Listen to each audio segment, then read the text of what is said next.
I remember when you asked, "What's the biggest gift in the whole wide world?" I took a deep breath and let this answer flow from my heart. Right here, where you are standing, is the perfect place to start. You see, the world itself is a big gift, full of miracles just like you and me. There is so much to discover, to learn, to do, and to see. Flowers, plants, and trees all start from tiny seeds. As they grow, they help to make the food and the air your body needs.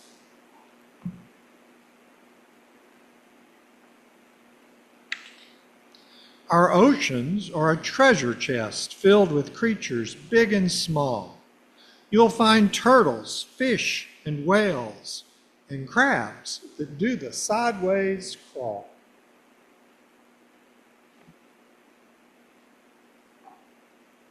Can you see the snowy mountaintops reaching through the clouds so high? They're Mother Nature's pathway from the ground up to the sky.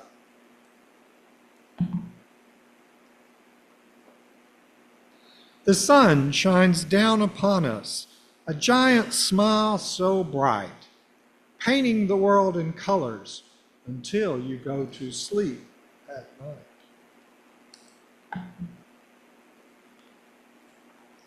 So, as you travel through life, you see all the ways it's true.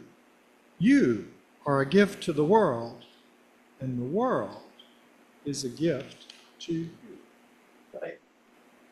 It's actually a double-sided book, but we're not going to do the other side.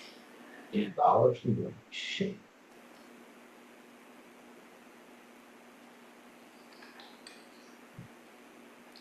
Our responsive reading this morning is number 512, and it's titled, "We Give Thanks This Day," number 512. And it was written by O. Eugene Pickett. Number 512.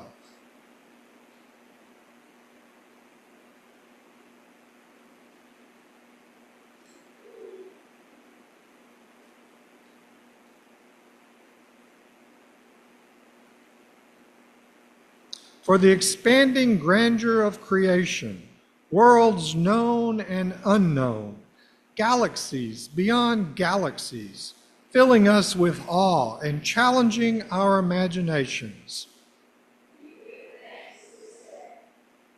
For this fragile planet Earth, its times and tides, its sunsets and seasons. For the joy of human life, its wonders and surprises, its hopes and achievements. For our human community, our common past and future hope, our oneness transcending all separation, our capacity to work for peace and justice in the midst of hostility and oppression. For high hopes and noble causes, for faith without fanaticism, for understanding of views not shared. For all who have labored and suffered for a fairer world, who have lived so that others might live in dignity and freedom. For human liberty and sacred rights, for opportunities to change and grow, to affirm and choose.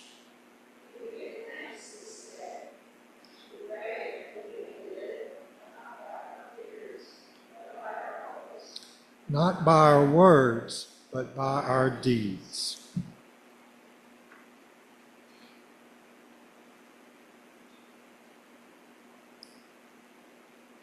My prayer this morning is from the Daily Word. This particular reading was from September 14th of this year.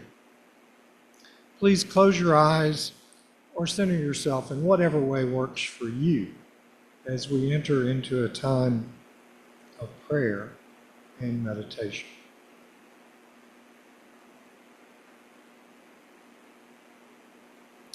If I want to have a greater, more expansive experience of life, I must be brave and move beyond the trepidation that holds me back.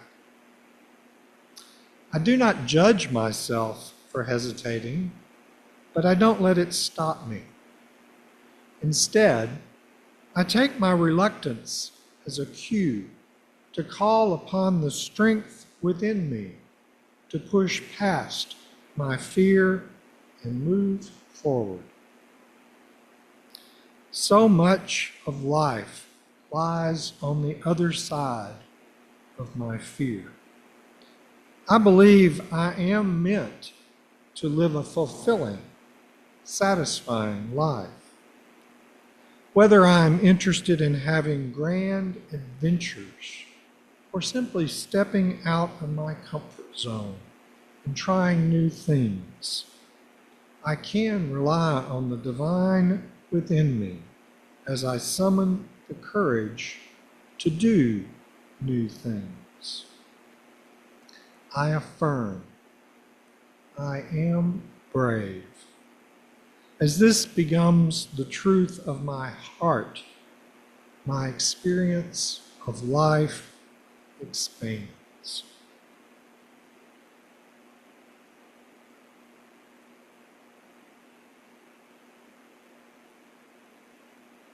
Amen and namaste.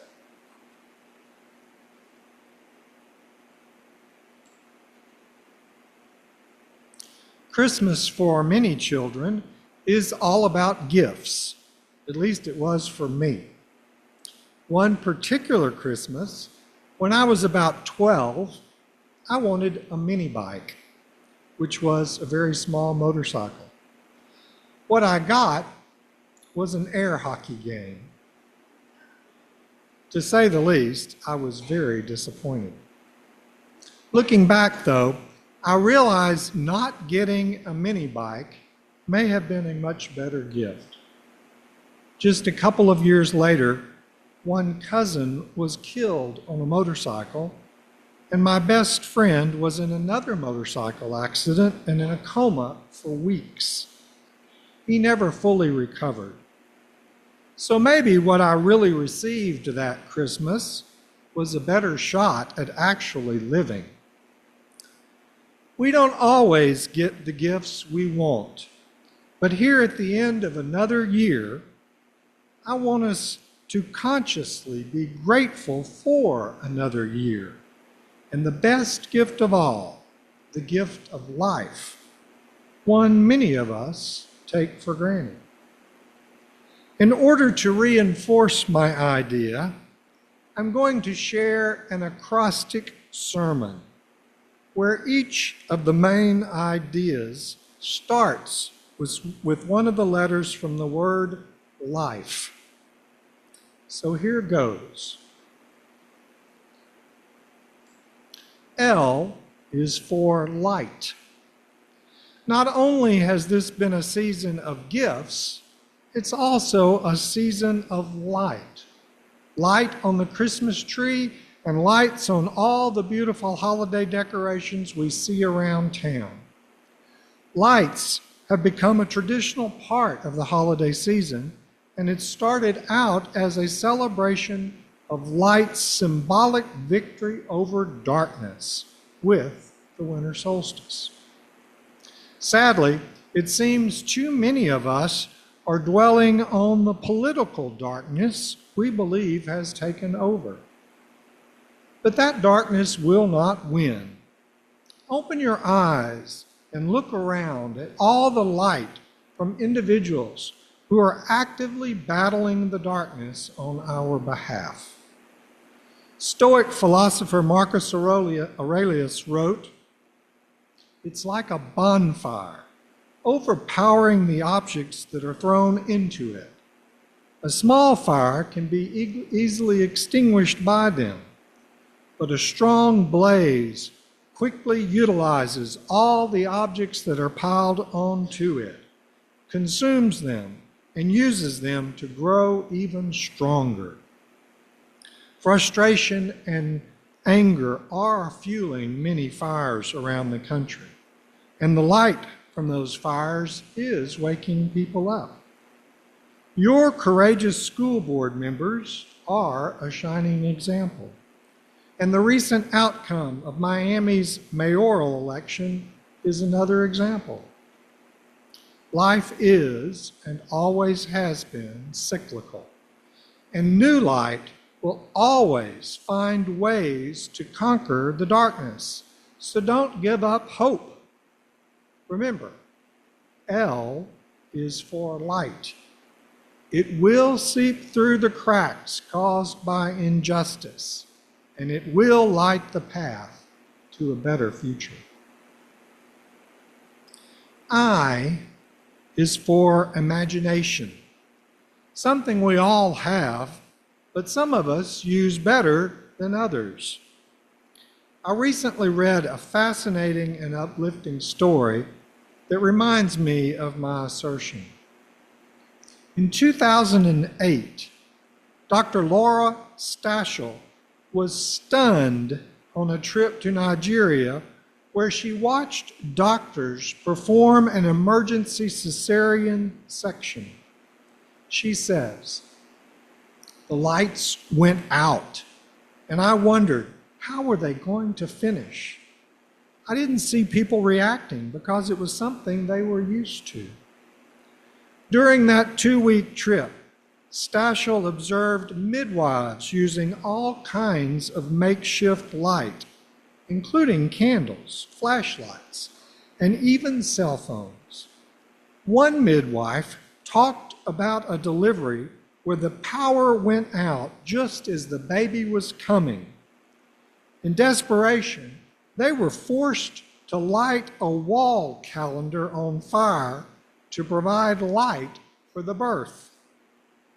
It was during that trip in 2008 that she first realized that her skills as an obstetrician gynecologist were utterly useless without something as basic as light and electricity.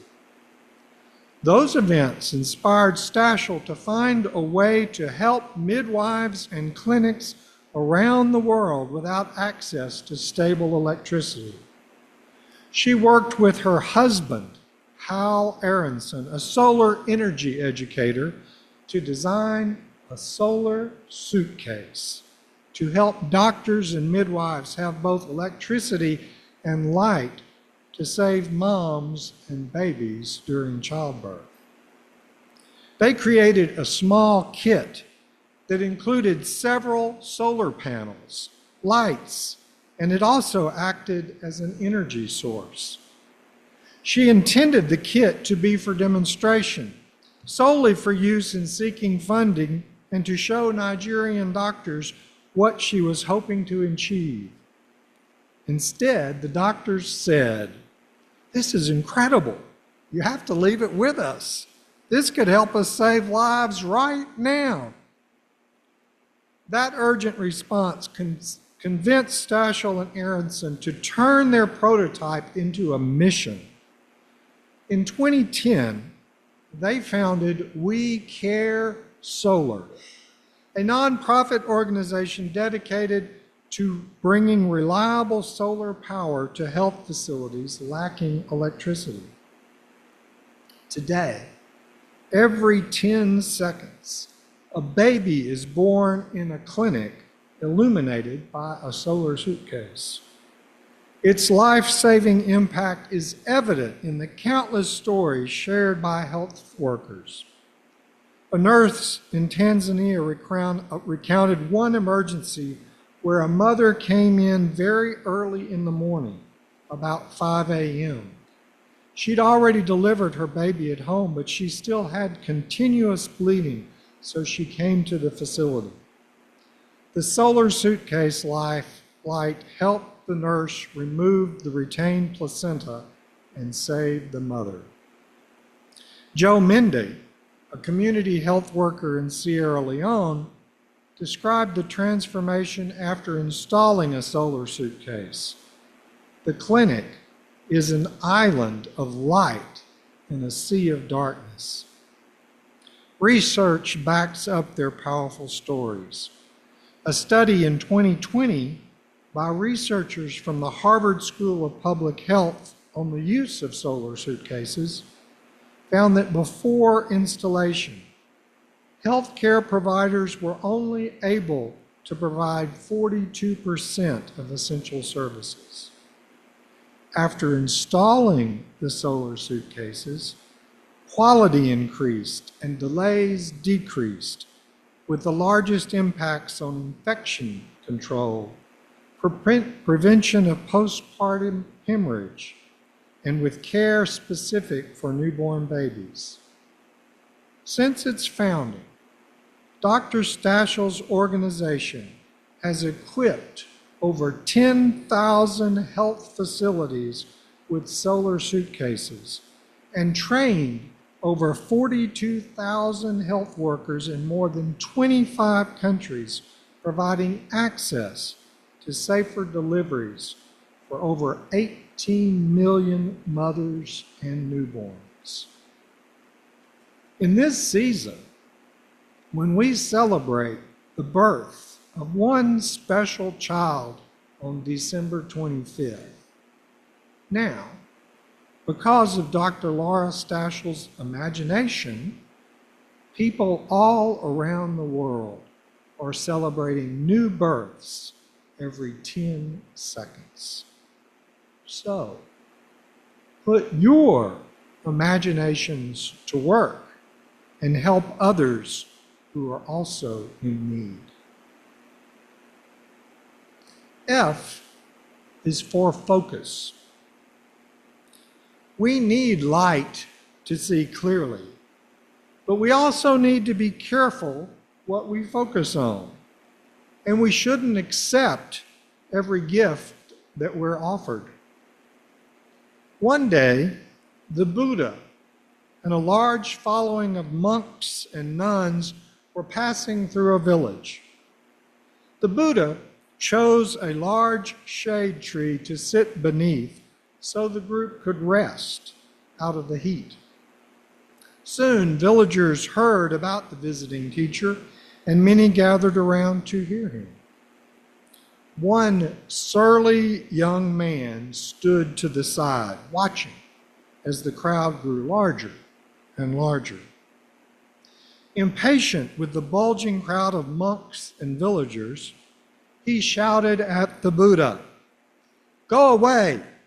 You just want to take advantage of us. You teachers come here to say a few pretty words and then ask for food and money." But the Buddha was unruffled by these insults. He remained calm, exuding a feeling of loving kindness. He politely requested that the young man come forward. Then he asked, "Young sir, if you purchased a lovely gift for someone, but that person did not accept the gift, to whom does the gift belong?" The odd question took the young man by surprise. "I guess the gift would still be mine because I was the one who bought it." "Exactly so," replied the Buddha. "Now, you have just cursed and been angry with me. But if I do not accept your curses, if I do not get insulted and angry in return, these curses fall back on you, the same as the gift returning to its owner." The young man clasped his hands together and slowly bowed to the Buddha. It was an acknowledgement that a valuable lesson had been shared and learned. And so, the Buddha concluded for all to hear, as a mirror reflects an object, as a still lake reflects the sky, Take care that what you speak or act is for good. For goodness will always cast back goodness, and harm will always cast back harm. In this season of giving, I suggest that you don't focus on the gifts of anger, bitterness, hate, greed, and hopelessness. And instead, focus on the gifts of compassion, understanding, patience, forgiveness, and most of all, love. The last letter in life is E, and E is for extraordinary. Life really is an extraordinary experience. As a child, I was always looking at the stars. Currently, scientists analyzing those same stars have shown us exactly where we are in all of creation, both in actual space and in time. To be blunt, on the cosmic scale, we are insignificant blips of existence in the vast universe. I can't come up with a succinct and poignant way to make my overall point here, but that point is, I believe in general, we simply take for granted our existence in the universe and how precious our conscious, self-aware lives are. The universe is unimaginably vast, and there is absolutely no evidence of other life in the universe. We should be profoundly grateful, and we should enjoy this amazing and unbelievably rare experience and opportunity. Unfortunately, most of us seem to take our existence and our security in the universe for granted, and we either play it safe and fail to experience much of life, or we're reckless with the life we've been given. Not everyone does those things, and the people who don't truly inspire me. Helen Keller was born blind and deaf. She never saw a star. I can't imagine her existence, and yet she was fearless. She appreciated the gift of life like I never have. She said, "Security is mostly a superstition. It doesn't exist in nature, nor do children as a whole experience it. Avoiding danger or discomfort is not safer in the long run than outright exposure and experience. Life is either a daring adventure or nothing at all. This life we've been given is a daring adventure. Be aware of your adventure and your place in the world. You don't have to always play it safe and avoid life. And you don't have to be reckless with it either. Just be aware. That approach is the middle path of Buddhism. Living life and being aware or mindful of both extremes, and appreciating and enjoying the lives we've been given. Few of us actually know when the end is going to happen. But one person who did also inspires me. Brian Sweeney was aboard hijacked United Airlines Flight 175 moments before it crashed into the South Tower of the World Trade Center. In what would be his final act, he left a voicemail for his wife that continues to move us all these years later. He said, "I just want you to know I absolutely love you. I want you to do good. Go have good times. Same to my parents and everybody. I just totally love you. When you listen to his voice, what strikes you most is its remarkable steadiness. There is no hysteria, no panic. Instead, there's clarity and purpose. In the face of certain death, he was free from the passions that so often consume us: anger, fear, despair. Yet his message overflows with the most powerful force we humans possess: love. Yes, his last message was one of love. Thank you, Brian Sweeney, for this beautiful reminder. As I've already said, the last letter in life is E, and that also stands for me coming to the end. We often make life more complicated than it really needs to be. In that spirit, I'll share one final thought from an unknown author. This particular author asked the universe, "What is my purpose in life?" And this was the reply he got back. What if I told you that you fulfilled your purpose when you took an extra hour to talk to that kid about his life? Or when you paid for that young couple in the restaurant? Or when you saved that dog in traffic? Or when you tied your father's shoes for him? Your problem is that you equate your purpose with goal-based achievements. The universe isn't interested in your achievements, just your heart. When you choose to act out of kindness, compassion, and love, you are aligned with your true purpose, and you don't need to look any further.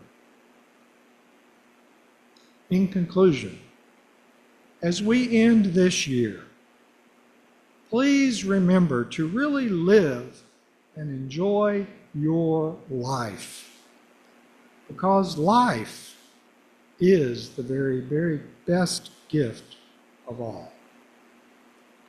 Amen and namaste.